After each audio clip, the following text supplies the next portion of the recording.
Now, I was asked the question, which is the first woke game? And you gotta understand that wokeness is a spectrum.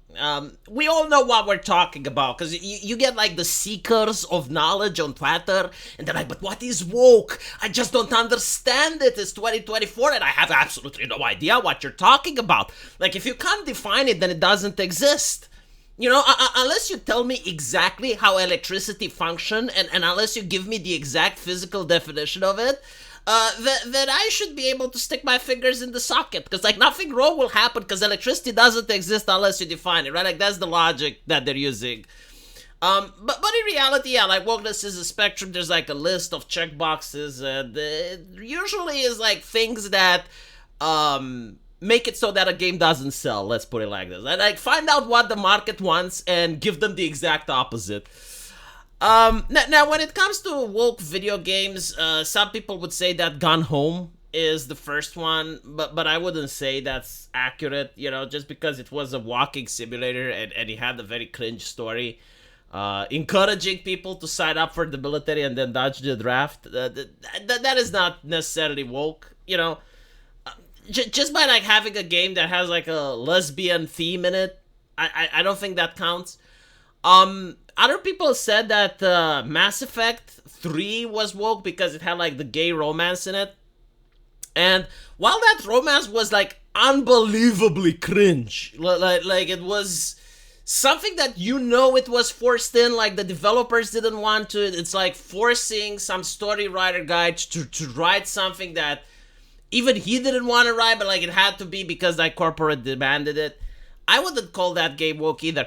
I think the first true woke game was Mass Effect Andromeda, and there's so many check boxes that it fills, like from characters that were filled with androgyny, like you took one of those beautiful blue aliens and you can see that the developers got her head and slammed it into a bucket of testosterone. And I remember like the ridicule and the mockery when people saw it in the trailer. Like back then, it was just unreal to see like a fictional character designed in a way to make it unappealing. It's like, what sells? Beautiful women. Okay, like let's do the exact opposite in order to spite our customers. And of course, a lot of the themes in the game, they're also woke. It's like the Vorcha. Yeah, the Vorcha aren't evil. They're just like, actually, it's misunderstood, you fucking bigot. You don't get it. These fictional characters can't be evil. So you have like all of these themes and the female character, right? Like the actress who did the motion capture, like the actress is absolutely beautiful, but then they got a team of experts in order to uglify the character. The male character like is really good. Like this is a trademark of wokeness when the male characters they're still maintained at peak human excellence, but then they take the female character, as I mentioned before, like they stuff her head in a bucket of testosterone. They make sure that she's got a jawline that makes me jealous. She got almost no breasts whatsoever. Her children should starve. No birthing hips, right? Like she only can give birth through C-sec. Like that's the female version of the woke ideology.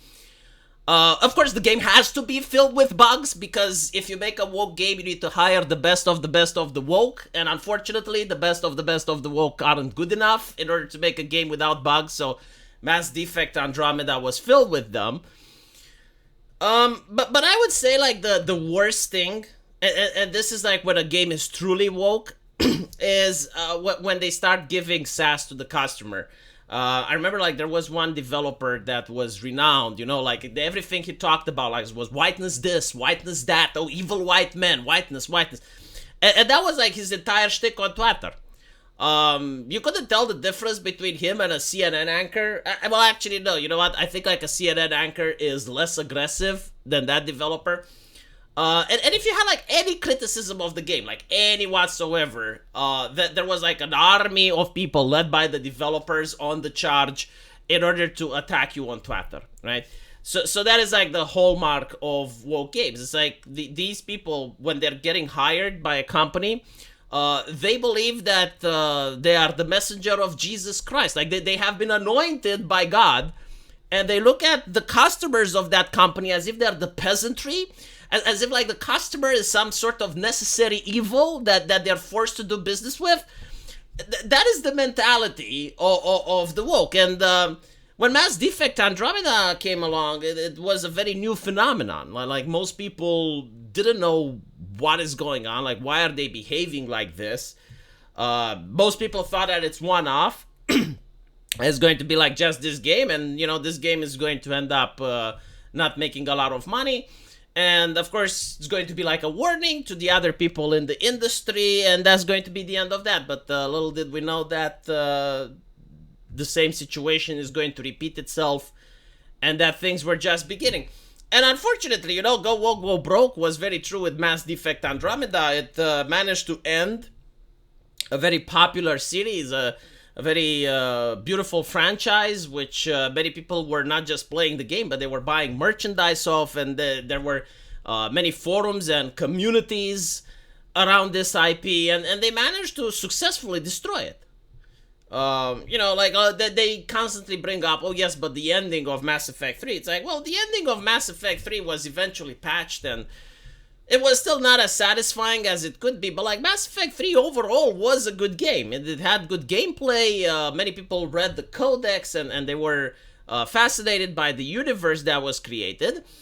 However, Mass Defect Andromeda has absolutely no redeeming quality whatsoever. Like nothing in that game, from the gameplay to the bugs to the cringe storylines to everything, nothing is redeemable. You wouldn't play it today, right? Like, because I did decide to play a couple of old games. I played Neverwinter Nights recently. I played Baldur's Gate 1 and 2. I played a lot of good games, but I wouldn't touch Mass Defect Andromeda. Like, there is nothing of it that makes me want to try it, and it's unfortunate because most woke games are like that, right? Like, I don't think that anything that came out in recent time that is a AAA game, especially like a corporate AAA game, I don't see myself playing them again. Like, I don't see myself playing Diablo 4 anytime soon. I don't see myself playing Saints Row. I don't see myself playing Forspoken in the future, right? Like, this really is the dark age of video games. And hopefully, there's going to be an end to that.